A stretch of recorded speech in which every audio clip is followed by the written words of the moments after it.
www.govnorbabatundeRajiFashola.org. And none of this would be possible without some very important people. This started with the former governor of Lagos State, that's the Asiwaju Bola Ahmed Tinubu, who believed in the project and powered it at that time.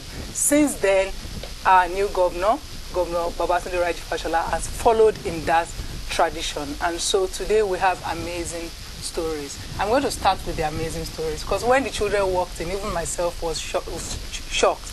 Right now we have, as I said, you said we should make it 100 children. We have spent the year looking for some of the best children we can find. It's not as easy as we thought, but we have 98 children. We have opening for just 92 children. We have opening for 8 more children. Now, of the initial children, number of children who joined, and they were 25 when they started, we have children who are in first class range in the university now.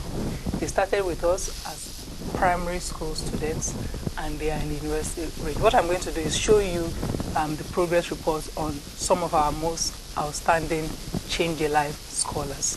Henry Tobinna Akaize started life on a difficult note. His mother died whilst giving birth to him and his father died of food poisoning 13 years later, leaving him with his exceptional stepmother who became the sole guardian, caring for him and 6 other siblings. Henry is one of Change a Life's best scholars and in the past 7 years has continued to top his class. Folanri Olamide's father died in 2000, leaving him and his 5 siblings in the care of their civil servant mother. A Change a Life scholar from 2002, he was always top of his class and is currently a mechanical engineering undergraduate at the University of Lagos. He scored an outstanding 4.6 grade point out of 5 in his first year, putting him in a place to graduate with a first-class degree. Bassey John lost both parents to illness within a space of 4 years. He and his 4 siblings are cared for by their 27-year-old petty trader and teacher, Auntie Mary. Both John and his sister Peace have been Change a Life scholars for 7 years. John is a communication undergraduate at Nnamdi Azikiwe University and is also in the first-class grade range. Welcome back. And that is the story of some of our outstanding students. They are in the studio this morning. I'd like to call them forth. There's Henry Tobinna Akaize. Where's Henry? Henry, please walk in and just take a stand there. There's Folarin Olamide and Bassey. Please just say the... All right, and Bassey, Henry, Folarin, and Bassey. We had their story earlier. Henry in particular, I would like to mention his stepmother. Is your stepmom here this morning? Where's she? She's outside. We'll call her in.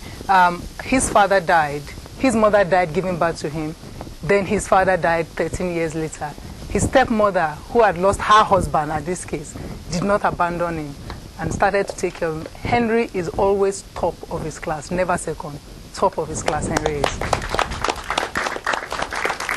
And then there's Folarin Olamide, who had a similar story,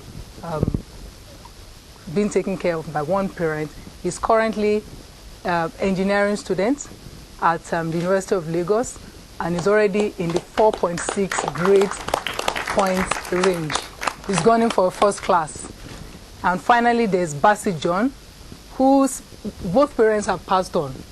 His auntie, who's herself a petty trader, takes care of him, has been taking care of him since we took him on 7 years ago.